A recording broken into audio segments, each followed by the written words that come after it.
Welcome to Sam's kitchen. આજે હું લઈને આવી છું ગુલાબજાંબુનું પ્રીમિક્સ. ગુલાબજાંબુ તો બધા બનાવતા જ હશો, પણ મોટે ભાગે બજારમાંથી જે ગીટ્સ, MTR જેવા રેડી પેકિંગમાં પ્રીમિક્સ મળે છે તેમાંથી બનાવતા હશો. આજે એવું જ પ્રીમિક્સ સરળતાથી ઘરે કઈ રીતે બનાવી શકાય અને તેમાંથી એકદમ સોફ્ટ અને જ્યુસી ગુલાબજાંબુ એક સિક્રેટ ટિપ્સ સાથે કઈ રીતે બનાવાય તે જોઈ લઈએ. ગુલાબજાંબુનું પ્રીમિક્સ બનાવી લઈએ. તેના માટે એક બાઉલ છે લીધું છે. હાફ કપ મિલ્ક પાવડર, એટલે ગ્રામમાં માપીએ તો 80 ગ્રામ મિલ્ક પાવડર. તેના સાથે 3 ટેબલ સ્પૂન મેંદો, 1 ટેબલ સ્પૂન સોજી અને half table spoon soda, baking soda એટલે કે ખાવાનો સોડા. આ ચારેય વસ્તુને આપણે બરાબર મિક્સ કરી લઈએ. આને એકદમ બરાબર મિક્સ કરી લઈએ એટલે આપણું પ્રીમિક્સ રેડી છે ને એકદમ સરળ આ પ્રીમિક્સ ઘરે બનાવવું. આ પ્રીમિક્સને 3 મહિના સુધી એરટાઈટ ડબ્બામાં ફ્રીજમાં તમે સ્ટોર પણ કરી શકો છો. હવે આ પ્રીમિક્સમાંથી આપણે ગુલાબજાંબુ બનાવી લઈશું. તેના માટે એકદમ હાફ ટેબલ સ્પૂન ઘી લઈશું અને ઘીને બરાબર આમાં મિક્સ કરી દઈશું. આ ઘીને મિક્સ જ કરવાનું છે, એનાથી આપણું એકદમ ક્રમ્બલિંગ ટેક્સચર આવી જશે.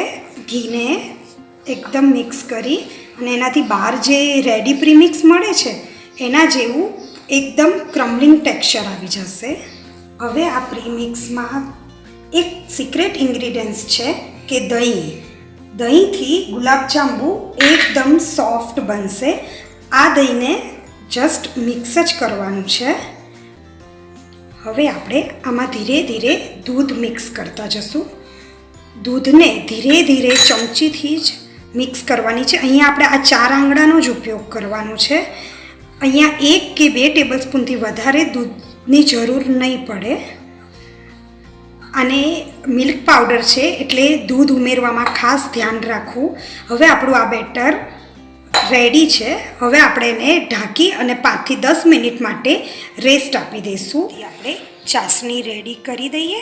હવે ચાસણી માટે આપણે 1 કપ ખાંડ લીધેલી છે, એટલે ગ્રામમાં જોઈએ તો 200 થી 250 ગ્રામ ખાંડ છે અને તેના જેટલું જ આપણે પાણી ઉમેરી દઈશું.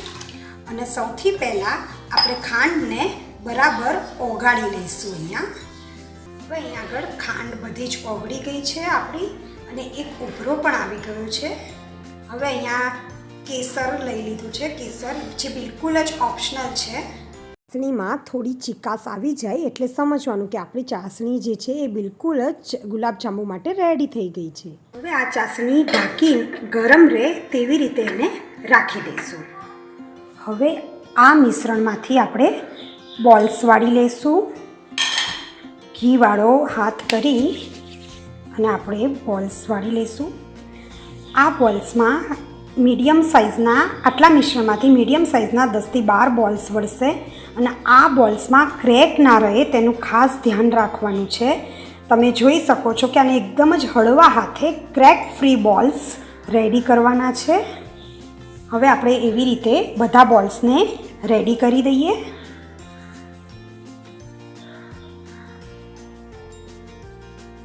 હવે બધા જ બોલ્સ રેડી થઈ ગયા છે. તેને આપણે ગરમ ઘીમાં તળી લઈશું. હવે ઘીને ચેક કરી લઈએ.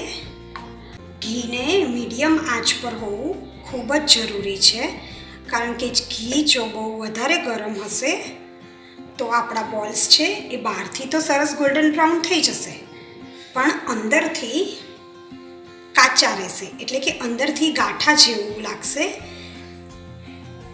હવે ધીરે ધીરે આપણે બોલ્સને ઉમેરી દઈએ. હવે બોલ્સને બહુ હલાવવાના નથી. ધીરે ધીરે ઘીને હલાવતા રહેવાનું, જેથી બોલ્સ આપોઆપ અંદર ગોલ્ડન બ્રાઉન થશે.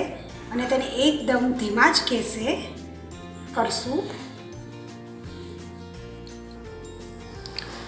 તમે જોઈ શકો છો કે આપણા બોલ્સ મસ્ત તળાઈને રેડી થઈ ગયા છે. આને તળાતા 3 થી 4 મિનિટ લાગશે. હવે આ બોલ્સને ડાયરેક્ટ ગરમ શુગર સિરપમાં જ આપણે નાખી દઈશું. પહેલાં આ બોલ્સ ફ્લપી હશે એટલે તમે જોઈ શકો છો કે એ ઉપર તરે છે. પછી એને 2 કલાક આપણે એને રેસ્ટ આપી દઈશું અને ત્યાર પછી અંદર એ ચાસણીને એબ્ઝોર્બ કરી દેશે અને સાઇઝમાં પણ થોડા મોટા થઈ જશે. 2 કલાક રેસ્ટ આપ્યા પછી જાંબુની સાઇઝ થોડીક મોટી થઈ જશે અને તમે જોઈ શકો છો કે જાંબુ એકદમ સોફ્ટ અને જ્યુસી રેડી થયા છે. જોઈને જ ખાવાનું મન થઈ જાય એવા છે ને જાંબુ. તો ઘરે એકવાર ચોક્કસથી ટ્રાય કરજો અને જો મારો વિડીયો તમને ગમે તો લાઈક અને સબસ્ક્રાઈબ જરૂરથી કરજો.